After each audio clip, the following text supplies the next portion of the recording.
Il est prévu que ça commence à quelle heure? À moins le quart. Ben, il ne faut pas pénaliser ceux qui sont à l'heure pour ceux qui ne sont pas à l'heure. C'est déjà passé. Hein. C'est déjà passé en plus, alors raison de plus pour être exigeant.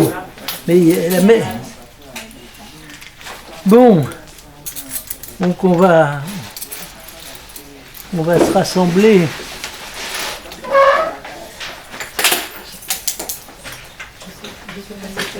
C'est quoi le cours d'aujourd'hui? Sur la Trinité. Sur la Trinité.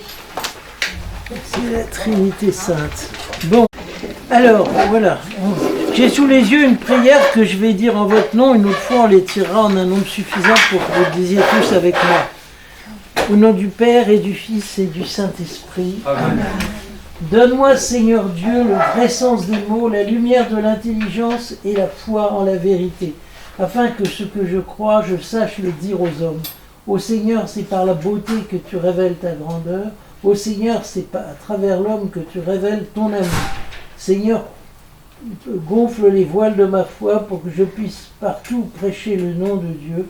Seigneur, délie ma langue pour que je fasse honneur à ton saint nom. Seigneur, éclaire mon esprit pour que je révèle à tous ceux qui l'ignorent ce que tu es, toi le Père du Fils unique de Dieu. Amen. Asseyez-vous. Cette prière a été composée par saint Hilaire de Poitiers au début de son traité précisément sur la Trinité. On est en situation. Hein. Hilaire de Poitiers, je le dis en passant, Hilaire de Poitiers était évêque, comme son nom l'indique, de Poitiers, et il était un phare partisan de l'enseignement du concile de Nicée, et à cause de ça, l'empereur l'a envoyé faire un petit voyage en exil en Orient, si bien qu'il s'est retrouvé du côté de ce qu'on appellerait la Turquie aujourd'hui, et que là, il a noué des contacts avec des évêques qui étaient là, et il a mieux connu la doctrine des pères grecs. Et si bien quand il est revenu à Poitiers, qu'il s'est mis à écrire un traité sur la Trinité, c'est un cas très intéressant de quelqu'un qui a pu avoir à la fois l'écho de ce qu'on pensait plutôt du côté des Grecs et du côté des Latins, puisqu'il était lui-même un latin. Pour ça fait le grand intérêt de son traité sur la Trinité, qui est assez original, effectivement, et qui tranche avec pas mal d'autres qui ont été écrits, surtout en Occident, par exemple Saint-Augustin, qui en a écrit un peu après. Mais il avait lu Saint-Hilaire, d'ailleurs. Bon, alors voilà, je vais maintenant vous distribuer celui d'aujourd'hui. Ah ben non, ça a commencé. Mais il m'en faudrait un quand même. Voilà, venez. Bonsoir Françoise. Bon. Alors, l'unité de la Trinité. Alors, cette année, il y a des années que j'enseigne la théologie, et donc une fois tous les 4 ans, c'est le sujet, alors donc je l'ai vu de plusieurs manières, mais cette année, j'ai décidé de prendre un chemin un peu différent de celui que j'employais d'habitude. Donc nous avons commencé dans les cours précédents, le 3 et le 4, alors ceux qui ne l'ont pas, il y en a encore quelques-uns au fond, de parler d'abord de la relation du Père et du Fils, ça a été le cours 3, et la relation du Père, du Fils et du Saint-Esprit, donc mais parler essentiellement du Saint-Esprit dans le cours 4.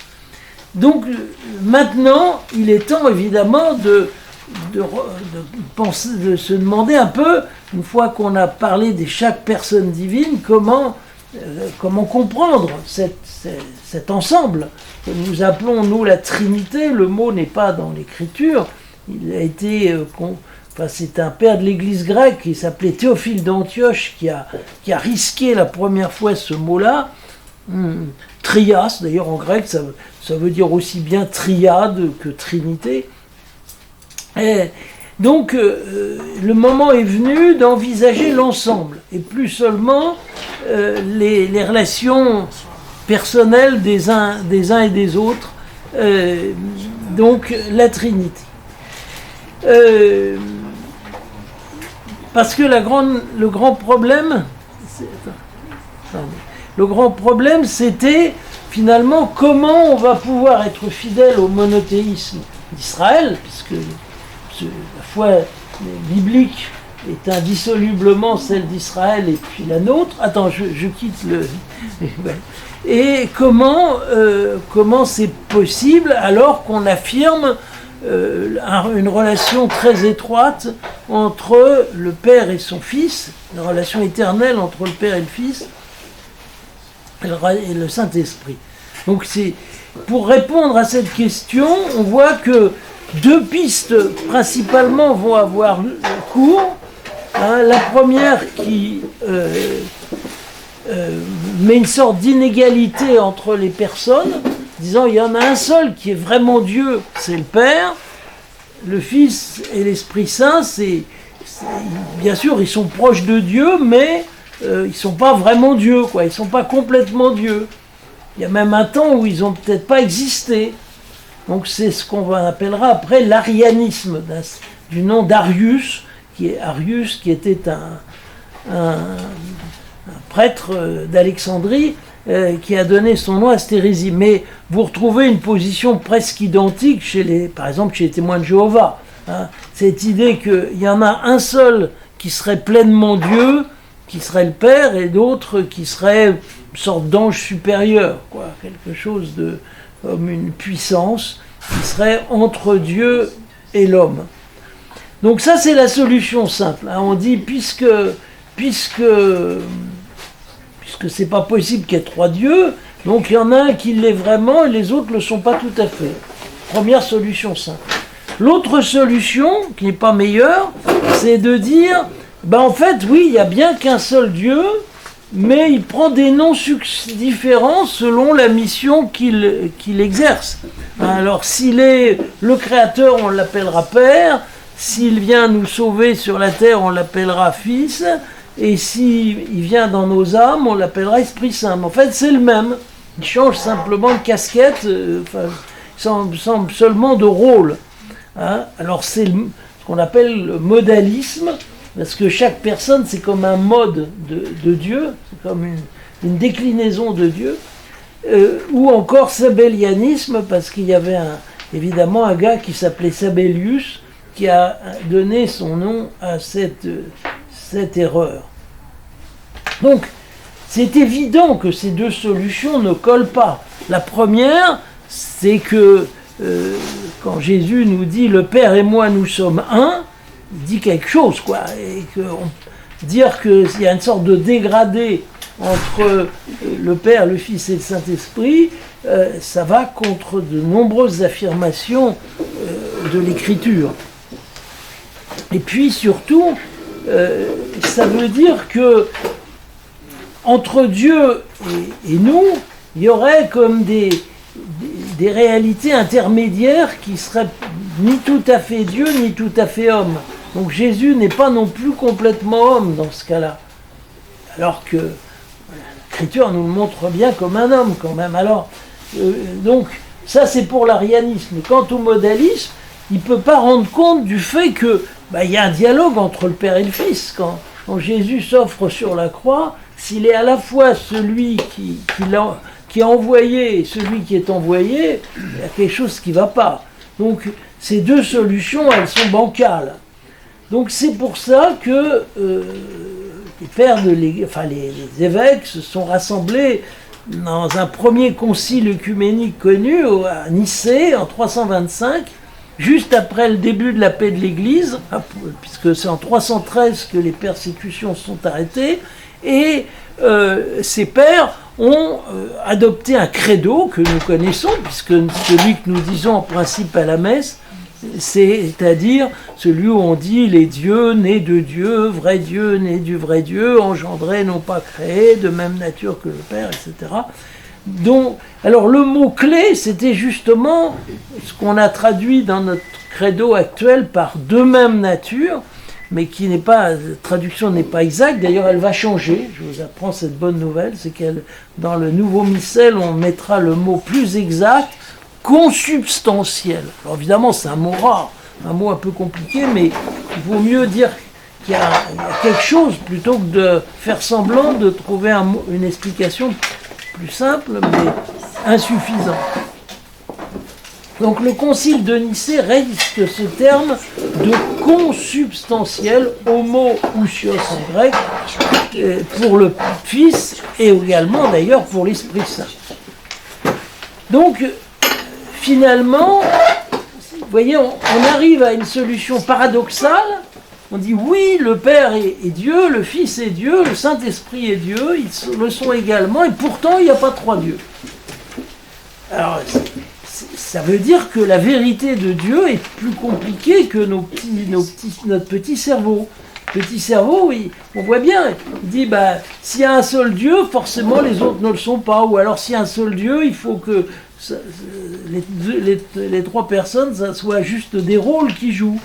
Mais on voit que l'homme, quand il est confronté au mystère de Dieu, il cherche des solutions simples, c'est normal. Il essaie de résoudre ça comme un problème de mathématiques, alors qu'en réalité, ce qu'il va falloir confesser, c'est que il y a un seul Dieu en trois personnes.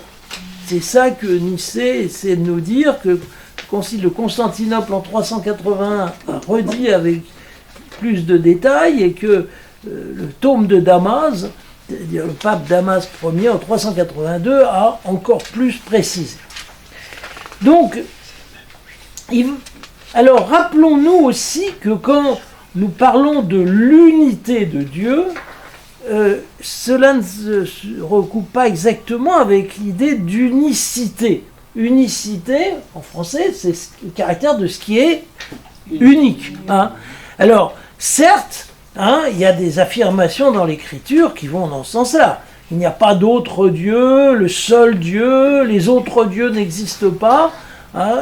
On voit que toute une partie de l'Ancien Testament a consisté à faire le ménage de tous ces dieux proliférants qui existaient dans les religions ambiantes, où ils étaient par dizaines de dieux, le dieu des sources, le dieu des montagnes, le dieu de ceci, le dieu de cela. Non, on a fait le ménage, on a dit tout ça, ça renvoie à un seul Dieu. Donc ce point-là n'est pas à remettre en cause, mais il ne se confond pas exactement avec la question de l'unité. Et je vais vous en donner un exemple, c'est qu'il y a un passage de la Bible qu'on traduit toujours mal. Quand le Deutéronome nous dit « tu aimeras, tu adoreras un seul Seigneur », il dit ceci « le Seigneur ton Dieu est le Seigneur un ».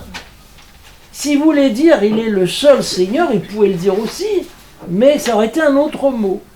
Donc ce qu'on affirme, c'est l'unité. Dieu a en lui une unité absolument stupéfiante qui dépasse tout le reste.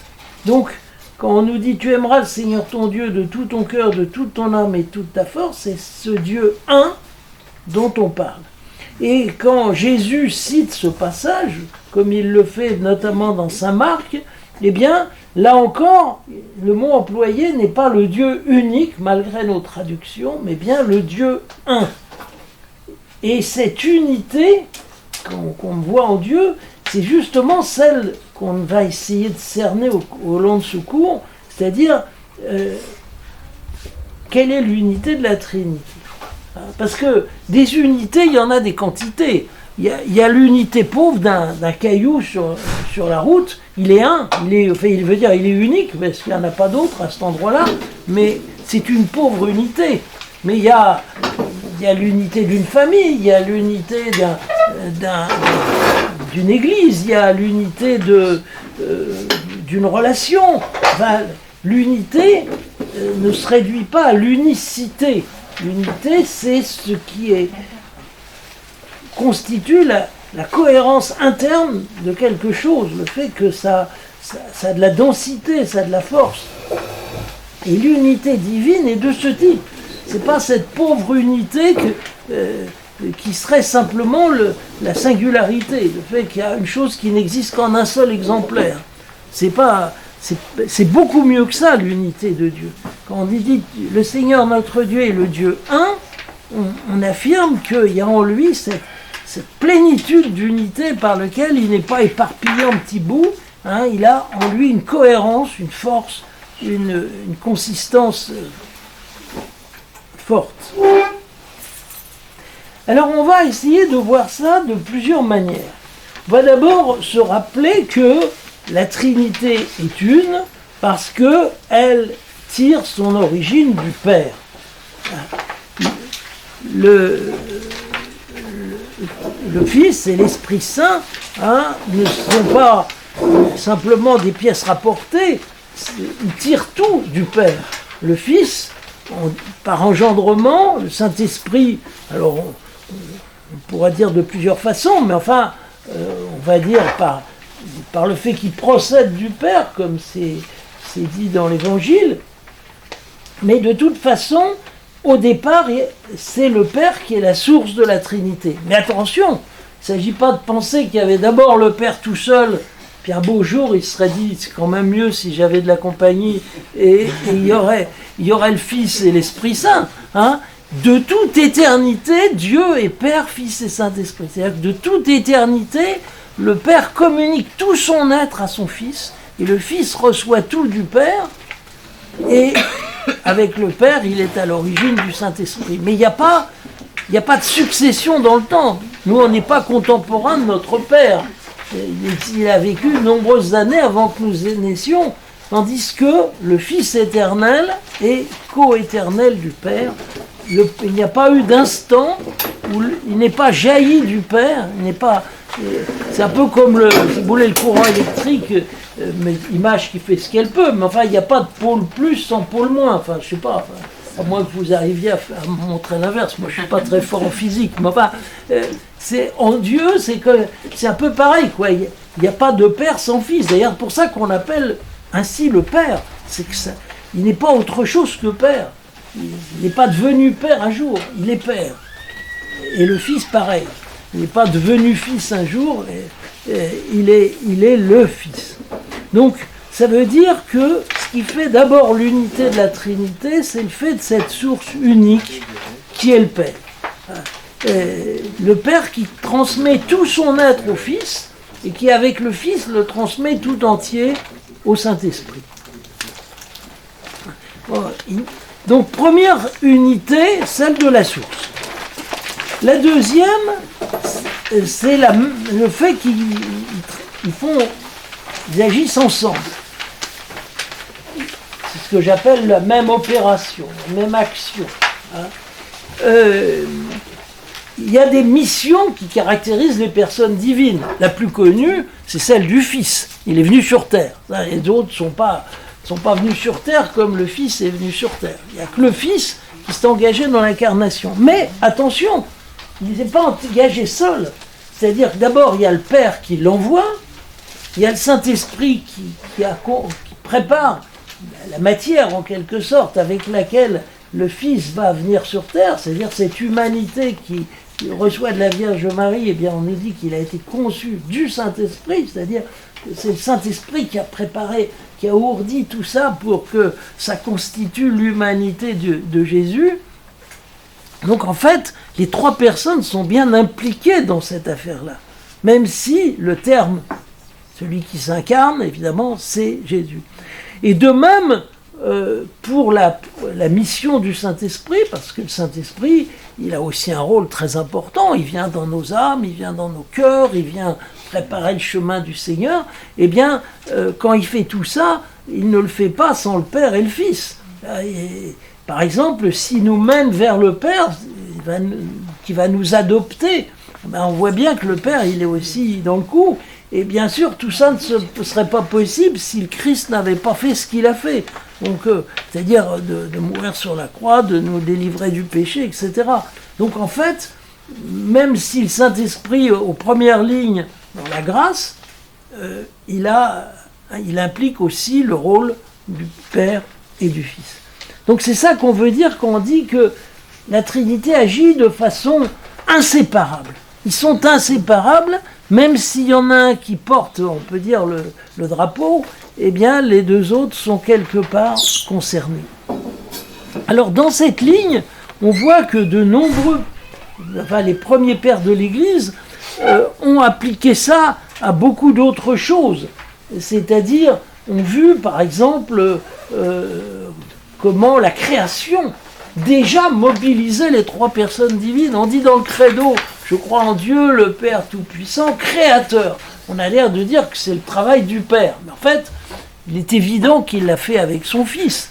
Hein, c'est en voyant son Fils de toute éternité devant lui qu'il a pensé à la création, qu'il lui a donné une structure, une forme, que cette création, c'est pas un tas de boue ou un jeu de billes qui viendrait jeter sur Terre. C'est quelque chose qui a une forme, qui a une structure, qui a une rationalité. Hein, parce que éternellement, le Père contemple son Fils, ce Verbe éternel qui s'est donné. Et le Saint-Esprit qui va travailler cette création pour lui permettre de refléter l'être de Dieu, qui va l'achever, lui donner sa consistance propre, et bien voilà, il est aussi là. Donc, on peut, et je pense que c'est pas du tout mauvais de faire ça, de voir qu'effectivement, dans toutes les œuvres divines, les trois personnes sont concernées. Et les pères de l'Église des premiers siècles ont beaucoup fait ça. Alors, ils s'enchantent souvent des prépositions. Alors, les prépositions, vous savez ce que c'est qu'une préposition en grammaire, vous savez, dans, par, avec, pour, tout ça, ces petits mots de rien du tout, eh bien, ils se plaisent à voir comment ça caractérise le rôle des personnes. On dit généralement du Père, à partir du Père. Le premier concerné par cette préposition de, c'est le Père. Hein, tout vient de lui. Il est l'origine. Par, ça semble indiquer celui qui collabore, qui apporte sa note propre et qui intervient pour passer à l'exécution. Hein, par. Et souvent, on va l'attribuer au Fils. Et on, qui désigne plutôt le milieu vital dans lequel tout ça se passe, on va l'attribuer au Saint-Esprit. Alors les pères trouvent l'origine de ça dans deux passages de l'Écriture sainte que vous irez regarder si vous avez le temps. Hein, tout est en lui, tout est pour lui, tout est de lui, tout est par lui, tout est pour lui. Hein, parce qu'il y a d'autres prépositions aussi qui vont rentrer en jeu, comme en grec pros, qui indique plutôt un but, une destination. Je ne vais pas trop entrer dans le détail pour ne pas me perdre là-dedans, mais vous voyez, on arrive à comprendre comment les personnes divines agissent chacune selon sa sphère d'activité, en quelque sorte, son mode d'être propre. Bien sûr, on voit aussi comment il tire parti des formules plus trinitaires de saint Paul. Alors il y en a une qui a sauté là, c'est celle que vous entendez presque toujours à la messe: la grâce de Jésus-Christ notre Seigneur, l'amour de Dieu le Père et la communion de l'Esprit Saint. Je ne sais pas pourquoi elle est tombée, c'est dans 2 Corinthiens 6,22 je crois, enfin sous garantie, hein. Je n'ai pas une bonne mémoire, je ne sais pas pourquoi il a disparu de mon polycopier celui-là. Donc il y a des formules explicitement trinitaires. Alors celle qui est marquée là, 1 Corinthiens 12, 14, 6, c'est je vais quand même vous la citer exactement. Vous pourriez m'attraper une Bible parce que Vous ne voulez pas boire un peu? non, merci. Oui, mais c'est pas fini. Bon, mais il y a dans le placard là, derrière vous. Non, la porte à côté, voilà, ici, voilà. Merci. Donc je vois le passage d'un Corinthiens 12, 4 caractéristiques sur le sujet.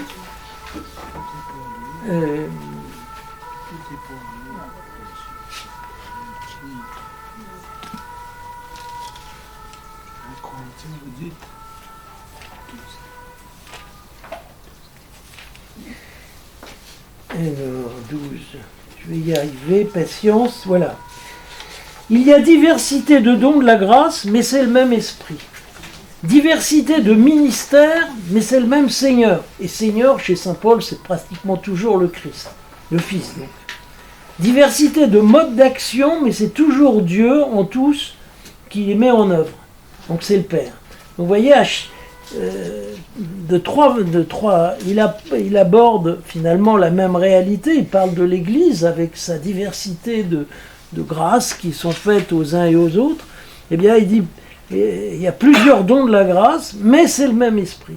Plusieurs ministères, c'est-à-dire plusieurs services explicites, et c'est toujours le même Fils, c'est-à-dire du même Seigneur qui est derrière, et finalement, il y a divers modes d'action, je ne suis pas sûr que ça soit très bien traduit, mais je n'ai pas le temps de m'y arrêter, mais c'est le même Dieu.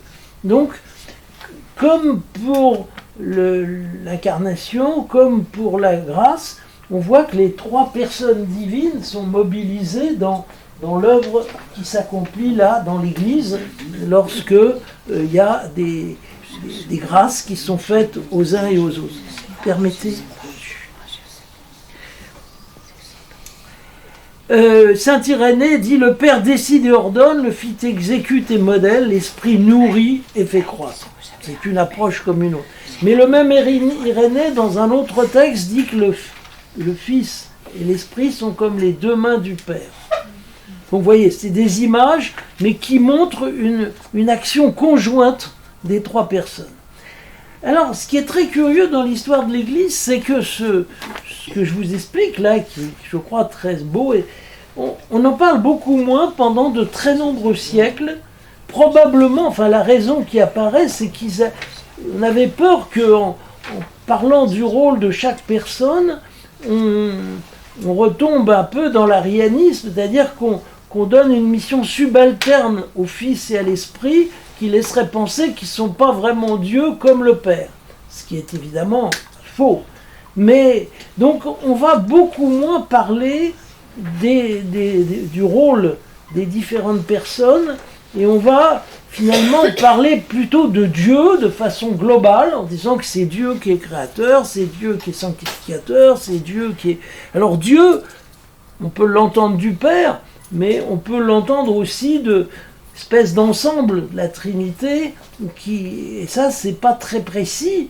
On a l'impression en quelque sorte que on va mettre comme un cercle de feu autour de la Trinité en disant là ça c'est le mystère propre à Dieu, il faut pas trop regarder, mais à l'extérieur voilà, Dieu agit, et on est beaucoup moins sensible au rôle distinct des personnes par peur d'affaiblir au fond la transcendance de la Trinité. Et alors peut-être qu'il y avait un danger, je ne dis pas, mais l'inconvénient c'est que ça appauvrit ce qui chez les premiers pères de l'Église était très beau quand même, c'est ce sens que inséparablement les trois agissent. Pas dire qu'il y en a un qui est plus fort que l'autre, plus doué que l'autre, ça veut dire qu'ils sont vraiment engagés simultanément dans la même œuvre.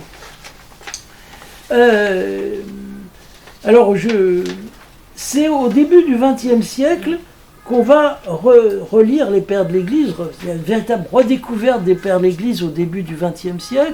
Puis on va aussi regarder l'Écriture, qui a l'air bien de parler comme ça. Même notre credo, au fond, quand on le regarde, il est fait comme ça. Première partie du credo, Dieu le Père. Elle est très courte, la première partie. Dieu le Père, création. Ensuite, Dieu le Fils, la mission du salut, il vient sur terre, il meurt et ressuscite, etc. Troisième partie, le Saint-Esprit, la grâce, l'Église. Donc on voit bien que les personnes divines sont carrément distinguées dans leur rôle. Et alors, si on revient à cette vision un peu indifférenciée qui a été longtemps celle des... Je ne dis pas de l'Église, parce que l'Église a toujours porté les mêmes textes, jamais, mais enfin de la compréhension que beaucoup en avaient, il me semble qu'il faut qu'on retrouve absolument ça, c'est-à-dire cette implication des personnes divines dans l'œuvre du salut, mais implication évidemment absolument ensemble et dans une totale égalité des personnes. Alors peut-être, alors celui qui en Allemagne est célèbre pour avoir porté un axiome définitif sur la question, quand il dit la Trinité immanente. Alors qu'est-ce que c'est que la Trinité immanente? C'est la Trinité de Dieu en lui-même. Immanente, c'est-à-dire qui demeure dans, qui est donc immanente. C'est la Trinité bon, j'ai mis théologie, mais il faut que vous rayiez trinité économique. Oh là là, j'ai écrit trop vite. La trinité immanente et la trinité économique, c'est-à-dire que la trinité économique, ça n'a rien à voir avec l'économie dont nous parlent les journaux. Hein. L'économie, c'est l'économie divine, c'est-à-dire la manière dont Dieu agit dans l'histoire. Donc c'est la même trinité, évidemment, il n'y a pas deux trinités. La même trinité qui est en Dieu et celle qui agit. Donc il faut pas les distinguer trop, quoi. Zorro. Donc, alors, trinité immanente et la trinité économique, et réciproquement. Mais, évidemment, pour faire droit à cette prudence qui, pendant de nombreux siècles, a empêché peut-être de voir ce point, il faut dire qu'il ne faut pas fabriquer un roman non plus autour de la Trinité en disant le Père éternel il s'est dit un jour tiens je vais faire ça, alors il en a parlé à son fils, ensemble ils ont décidé de s'y mettre, enfin sortons quand même, on parle de Dieu quoi, on n'est pas en train de raconter une petite histoire, donc évitons en quelque sorte de remonter de façon trop humaine des œuvres jusqu'à leur auteur sans avoir conscience qu'on franchit quand même une limite et qu'on ne peut pas appliquer à Dieu ce qui vaut de chez nous, hein, que ce n'est pas parce que Dieu se mêle à notre existence que pour autant hein, on peut parler de la Trinité comme d'une affaire un peu à la ressemblance des hommes. Alors, allons plus loin, la Trinité, c'est le même être.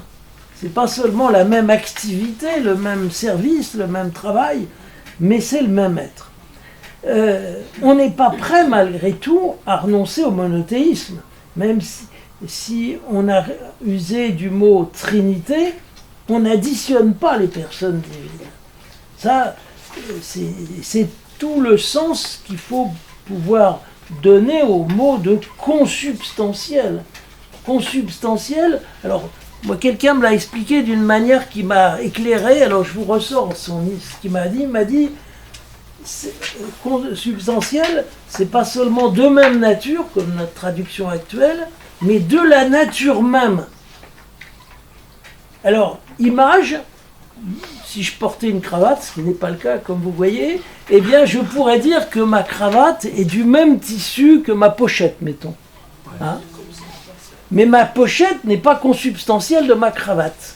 Par contre, si par hasard je taillais dans une pochette une cravate et que je me la mette au cou, ou si je taillais dans ma chemise, mettons, une cravate, eh bien, je pourrais dire qu'elle est de la substance même de ma chemise, cette cravate. Vous comprenez la différence?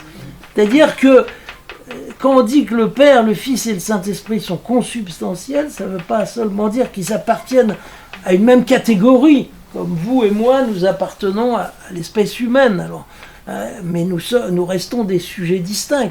Et non seulement des sujets distincts, mais nous vivons chacun l'humanité de notre côté. Tandis qu'en Dieu, il n'en est pas ainsi. Chacun est l'expression complète de la divinité.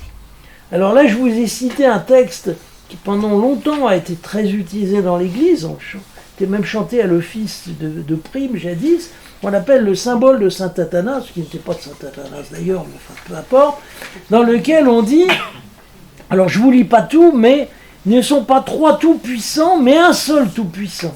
Ainsi le Père est Dieu, le Fils est Dieu, le Saint-Esprit est Dieu, et cependant ils ne sont pas trois dieux, mais un Dieu. Ainsi le Père est Seigneur, le Fils est Seigneur, le Saint-Esprit est Seigneur, et cependant ils ne sont pas trois Seigneurs, mais un seul Seigneur, car de même que la vérité chrétienne nous oblige à confesser que chacune des personnes en particulier est Dieu et Seigneur, de même la religion catholique nous interdit de dire qu'il y a trois dieux ou trois Seigneurs.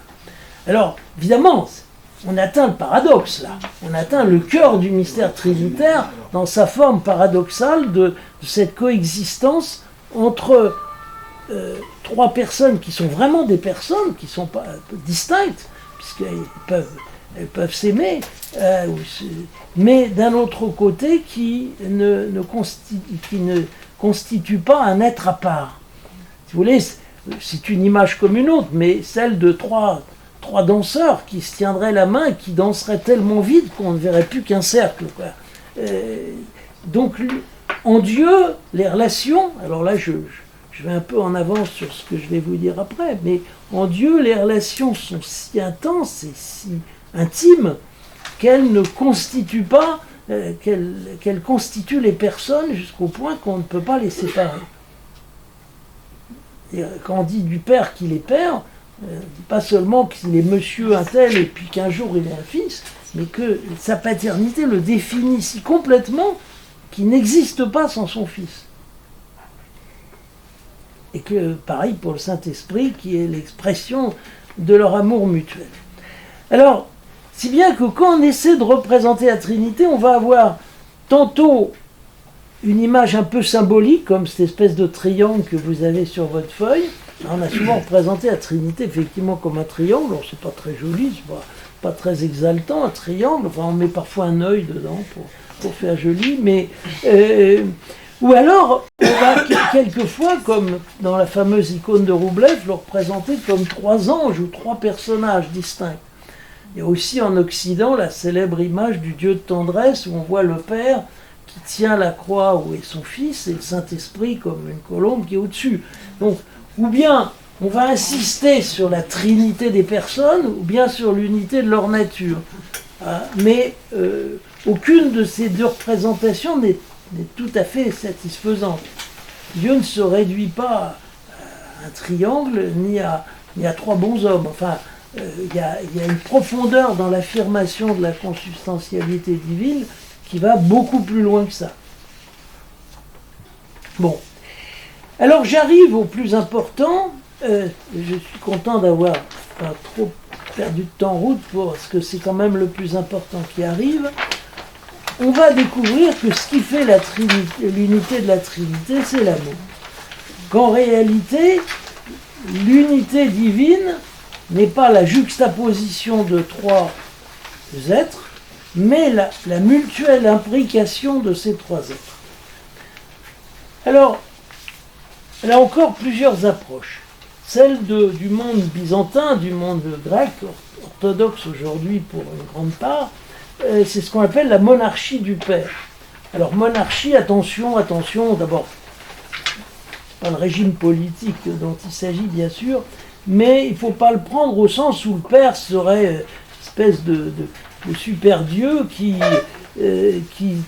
écraserait les autres. Ça ne veut pas dire qu'il est plus que les autres, mais ça veut dire qu'il est la source de la divinité des 2 autres, comme on l'a dit plus haut. Donc en ce sens, le Père est le fondement de la Trinité, et c'est par rapport à lui que les 2 autres se distinguent. Donc, on dit profondément que l'unité de la Trinité, c'est d'abord la personne du Père et ensuite le don qu'il fait de son être aux 2 autres. Alors, il y a un petit malin qui s'appelait Saint-Augustin qui a dit, mais attendez, moi j'ai une idée. Vous allez voir, c'est plus, pas tout à fait ce que vous disiez. Donc lui, il part, comme beaucoup d'ailleurs à cette époque-là, de l'expérience de conscience que nous avons en nous-mêmes. Quand nous avons conscience de nous, il y a nous et notre conscience, si j'ose dire. Si je suis capable de me représenter, de penser ma vie, c'est vrai qu'il y a comme un effet de miroir entre moi et ce que je pense, et ce que je découvre de moi. Donc il part de cette expérience en disant, en Dieu c'est pareil. Il y a Dieu, le Père, qui se pense dans son Fils, qui se conçoit dans son Fils, qui s'exprime dans son Fils.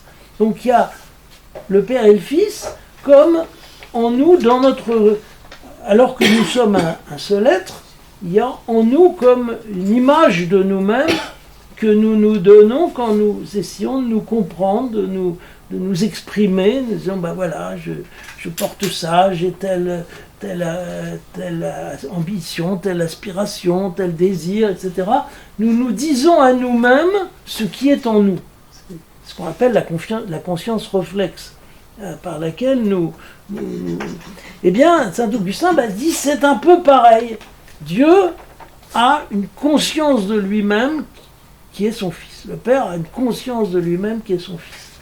Et s'il fallait donner au père un nom dans cette affaire-là, on le comparerait plutôt à la mémoire.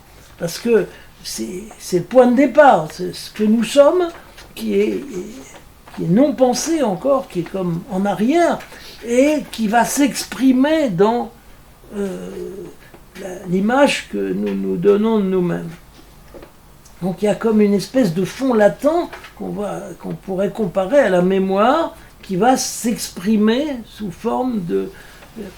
Et alors, quand le père voit son fils, quand il se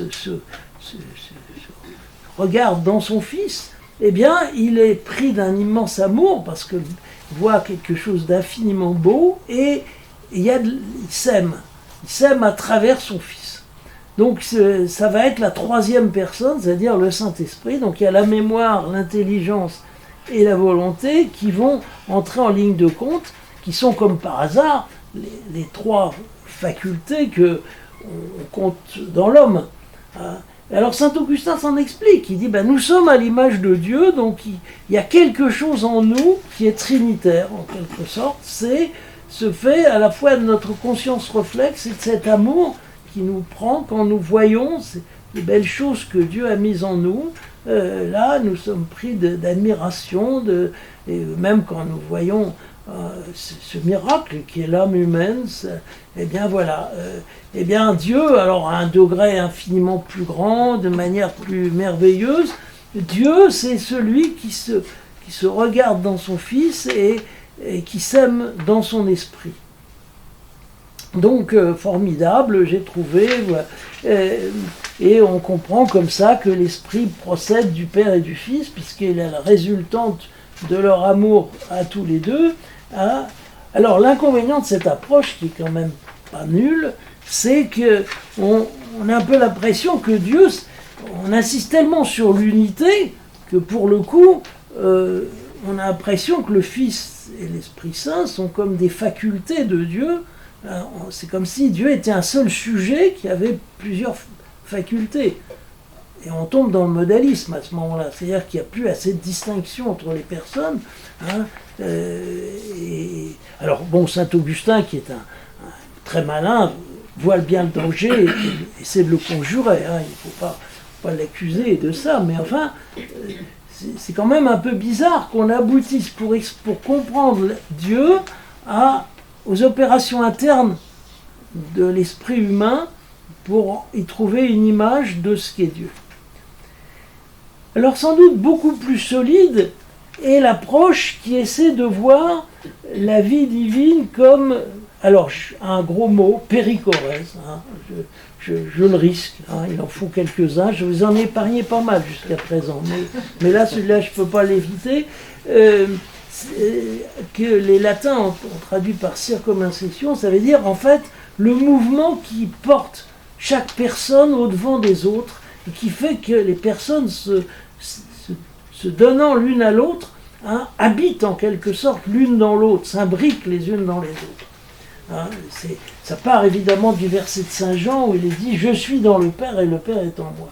En fait, ce n'est pas trois sujets posés l'un à côté de l'autre, c'est toujours un mouvement par lequel le Père se donne au Fils, se donne dans le Fils et le Père se donnent dans l'Esprit.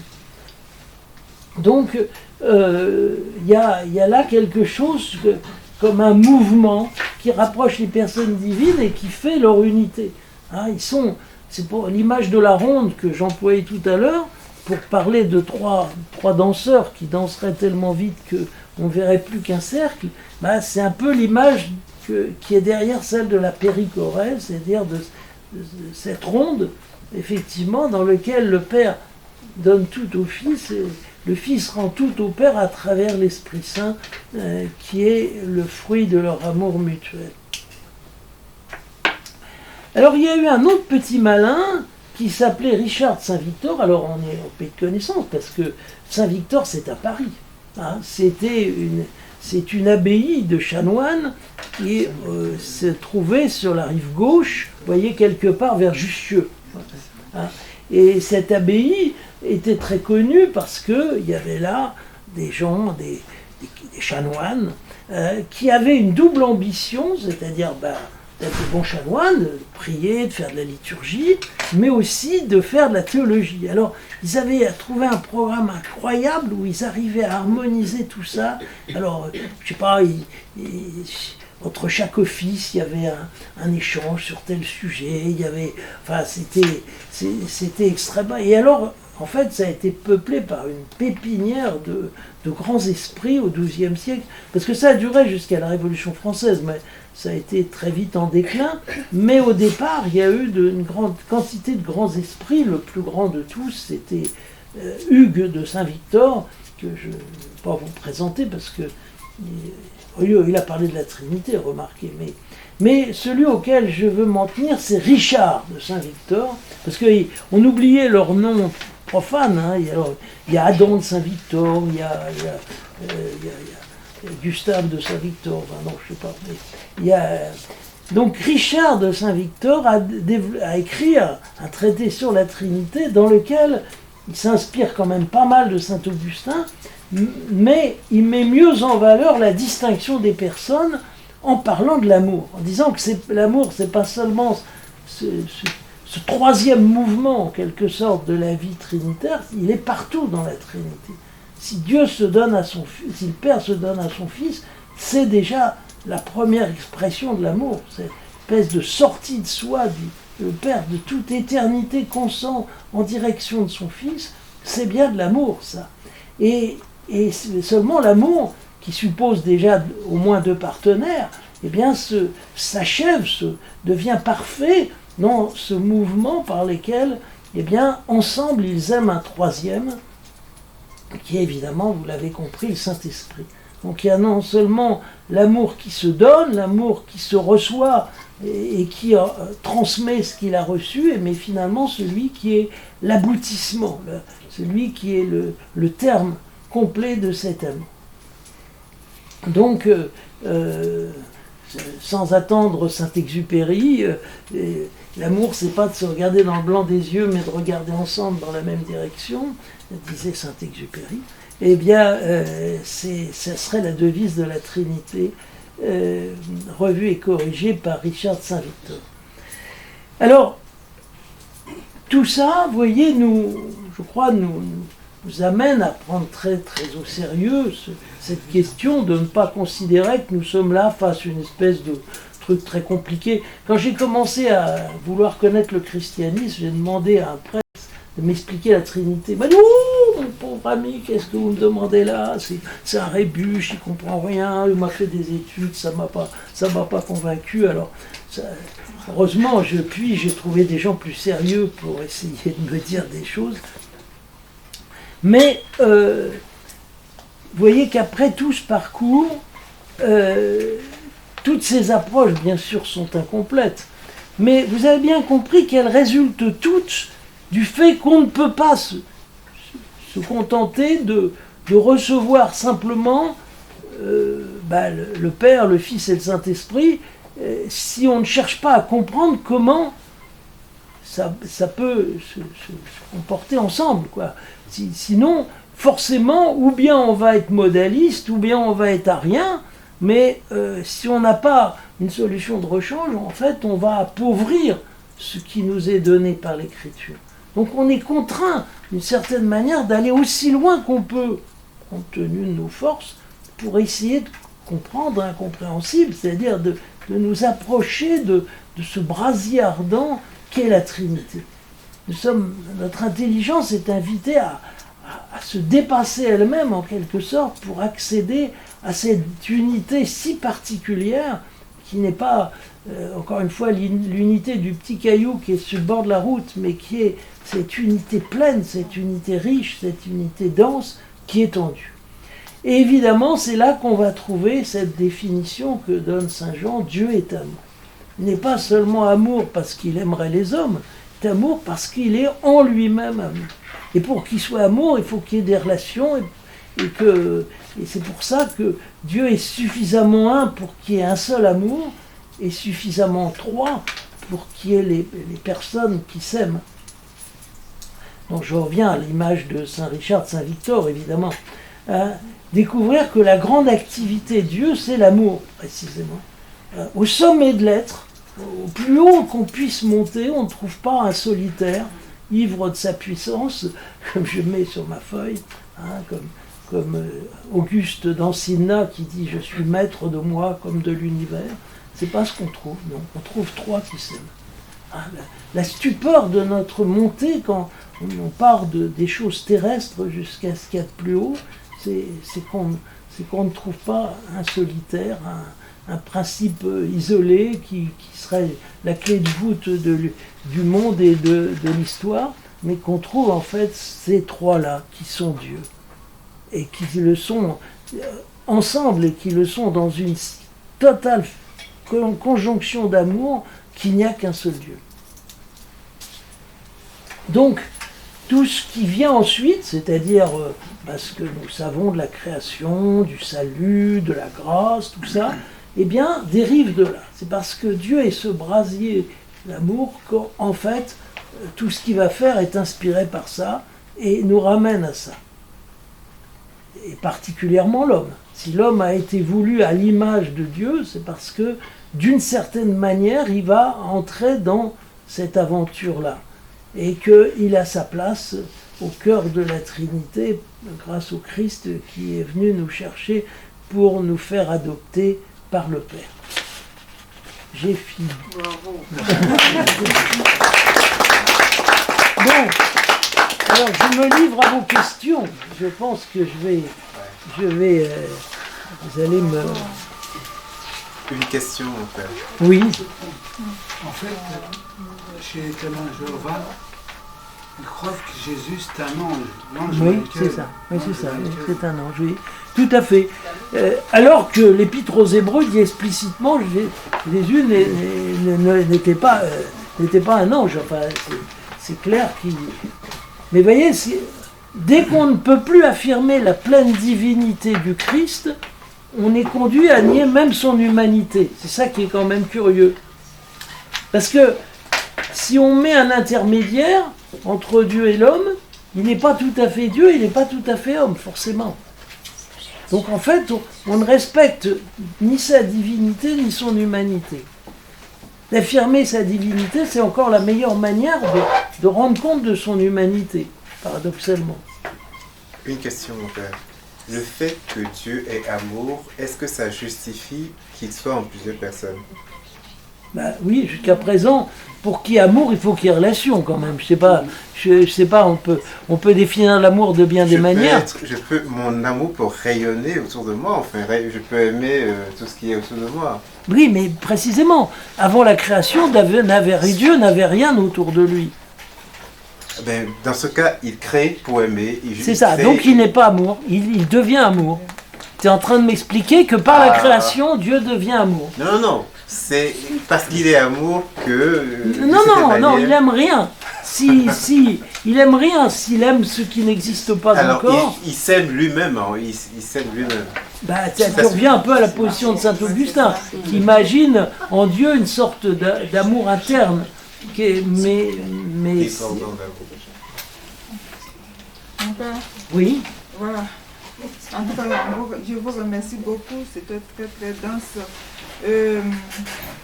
Les trois personnes sont en relation et cette relation se traduit par l'amour entre les trois. Mhm. Et nous avons été créés à l'image et à la ressemblance. Donc, si les chrétiens, si les hommes s'aiment, ça veut dire qu'ils sont en communion, comme Jean le dit, celui qui aime est né de Dieu. Oui, mais la relation même la plus intime ne sera pas, en ce sens qu'on restera deux êtres humains distincts. Oui, justement. Ça ne sera jamais le fait que nous formerons un seul homme, hein, une seule femme, enfin.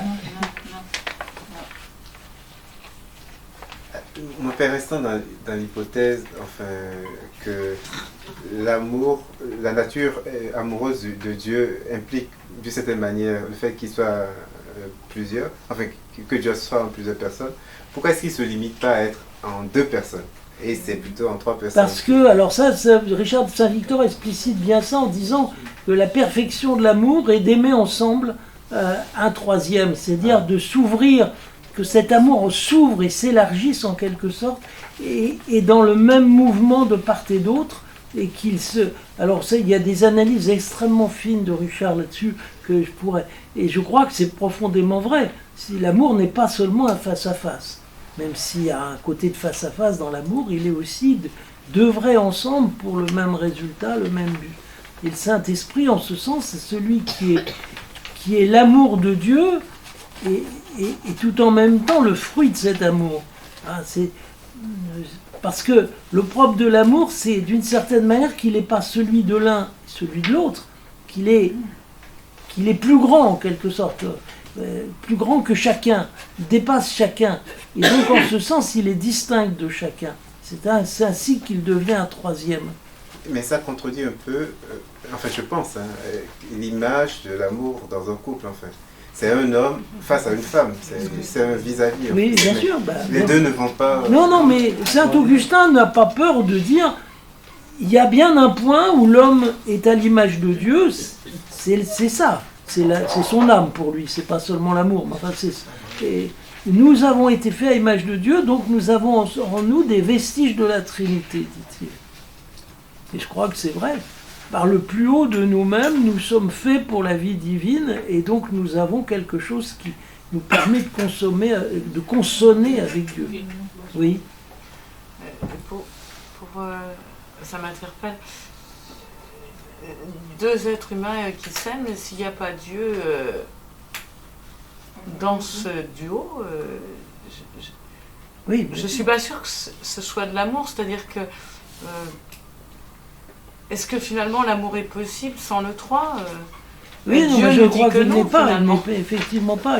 Parce que s'il est l'amour, Dieu... Il est dévorant, enfin, on voit des images dans la littérature de cet amour dévorant de deux êtres qui attendent tout l'un de l'autre et qui finalement se tuent comme ça, enfin, comme Tristan et Iseut. Enfin. Il y a une question là. Si je peux me permettre encore pour revenir sur très intéressant ce qu'il a dit. Il y a Dieu, mais dans un couple, il peut avoir aussi, il y a souvent des enfants. Ben oui. Donc c'est un autre qui vient de ni l'un ni l'autre. Oui. Et un troisième en quatrième. Bien sûr, mais l'enfant est certainement présent à la pensée de tous ces gens-là, c'est-à-dire de voir, toute proportion gardée, le Saint-Esprit comme le fruit de leur amour. Il est à la fois l'amour qui les unit et le fruit de cet amour. C'est ça qui... Et ces deux aspects du Saint-Esprit, d'ailleurs, qui correspondent bien à quelque chose. Oui, mais sœur Blandine disait... Oui. J'aimerais bien que vous expliquiez un petit peu le triangle que vous avez en page 3, que vous expliquiez spécialement que le Père est Dieu, le Fils est Dieu, l'Esprit est Dieu, et que vous expliquiez les branches n'est pas. N'est pas en ce sens qu'il y a une vraie distinction entre les personnes, que c'est pas le même être, quoi, qui a bien les pôles. Si vous voulez, les personnes divines, c'est comme les pôles c'est comme des pôles. Donc c'est la distinction des personnes qui rend possible le jeu trinitaire. Donc en ce sens, il n'y a pas de confusion entre les... Parce que s'ils étaient confondus, à la limite, il y aurait plus de Trinité, quoi. Ça serait Dieu, on viendra à l'idée d'un Dieu monopersonnel, tel que le judaïsme, jusqu'à un certain point, l'avait. Encore que des gens nous disent maintenant que même dans le judaïsme, il y avait l'idée d'une pluralité de personnes, que Dieu et sa Shekinah, par exemple, c'est un peu comme et puis on peut rajouter même le Saint-Esprit qui est présent déjà dans l'Ancien Testament. On a l'impression que dans certaines spéculations rabbiniques, il y a déjà la Trinité qui est présente. Il y a quelqu'un qui a écrit un livre très suggestif là-dessus. Bon, mais parfois, j'ai entendu dire que le Père et le Fils sont plus différents, qu'aucun de nous ne peut être différent d'un autre. C'est-à-dire que c'est pas seulement n'est pas, mais qu'il y a quelque chose de particulier à ce n'est pas. Absolument, oui. Je pense qu'effectivement, ils sont infiniment plus unis que nous ne pouvons l'être avec quelqu'un, mais ils sont infiniment plus différents aussi l'un de l'autre. que nous ne pouvons l'être l'un vis-à-vis de l'autre. Oui, mais comment on a fait pour savoir ça en fait, Moi je veux bien, mon père, mais comment on a fait pour savoir que le père et le fils sont tellement... Grâce à notre intelligence. Mais déjà, le fait qu'on les appelle père et fils, tu vois, c'est deux positions totalement opposées par rapport au don. Il y en a un qui est source du don et l'autre qui le reçoit, et qui non seulement le reçoit, mais le transmet. Donc on est face à quelque chose qui est exactement en position frontale, quoi. Entre père et fils, les deux ne risquent pas de se confondre, surtout que le fils, à son tour, ne sera pas père, et pas plus que le père n'est le fils de quelqu'un d'autre. Tu vois, pour nous, c'est pas vrai entre des êtres humains, puisque un père, il a été fils lui-même de quelqu'un d'autre, et son fils, il sera lui-même père de quelqu'un d'autre, normalement. Donc on est dans une chaîne, tandis que dans la Trinité, il n'y a pas de chaîne. C'est le commencement absolu, quoi. C'est ce que nous... Et celui qui est le commencement absolu, c'est une différence incommensurable par rapport à celui qui l'a engendré. Mon père, si le Fils est dans le Père et le Père dans le Fils, lorsque le Fils était sur la terre, le Père était où? Il a ramené, enfin... Mais dans l'amour, il se... D'ailleurs, Jésus dit, le Père et moi, nous viendrons à lui et nous ferons chez lui notre demeure. Tu vois, ça veut dire que le Père aussi était là. D'une certaine manière, il était dans tout ce que le Fils faisait, le Père était impliqué. Pour moi, le croquis exprime manifestement, exprime de façon descriptive ce qu'est Dieu même. Dieu est Père, Fils et Esprit. Et chacun joue son rôle. C'est comme ça que je le... Ben oui, non, mais je crois que c'est ça que veut dire effectivement ce dessin. Voilà, le dessin... Mais donc... Mais c'est vrai qu'il n'y a pas la perspective de la périchorèse, c'est-à-dire de cette mutuelle impliquée. C'est-à-dire il n'y a pas le mouvement. Oui. C'est un peu un instantané, mais dans lequel on ne voit pas le mouvement. Et Dieu se manifeste comme Père, se manifeste comme Fils, se manifeste en Esprit. Justement, pour le mouvement, je veux bien vous entendre sur le tout autre qui est Dieu, c'est-à-dire que il me semble que dans la Trinité, c'est-à-dire le 3, qui est 1, c'est ça qui assure l'altérité vraie, l'altérité pure. Et de Dieu, absolument. Parce que sans ça, dans la situation duelle, telle qu'on peut le vivre malheureusement dans l'humain, qui n'inclut pas justement l'autre, le véritable autre, et dont nous avons vraiment besoin, et que nous offre Dieu. Et en fait... est-ce que vous pouvez nous instruire sur justement cette altérité qu'il nous donne et qu'il est finalement aussi, cet amour qui nous offre cette altérité sans laquelle on ne peut pas aimer, sans laquelle on ne peut pas être. C'est sûr qu'en Dieu, on voit bien ça, c'est-à-dire que c'est l'altérité, enfin j'explique le mot pour s'il n'est pas clair pour tout le monde, l'altérité, le fait d'être autre, de ne pas pouvoir être réduit l'un à l'autre. L'altérité, c'est donc le fait que Dieu effectivement vit en lui-même une altérité qui est la condition même de l'unité de la Trinité. C'est parce que les trois personnes sont autres les unes par rapport aux autres et comme vous dites, ça vaut aussi de la relation entre Dieu et nous, c'est-à-dire Dieu peut nous aimer, nous pouvons aimer Dieu et nous pouvons nous aimer entre nous parce qu'effectivement il y a cette altérité complète qui est celle de Dieu.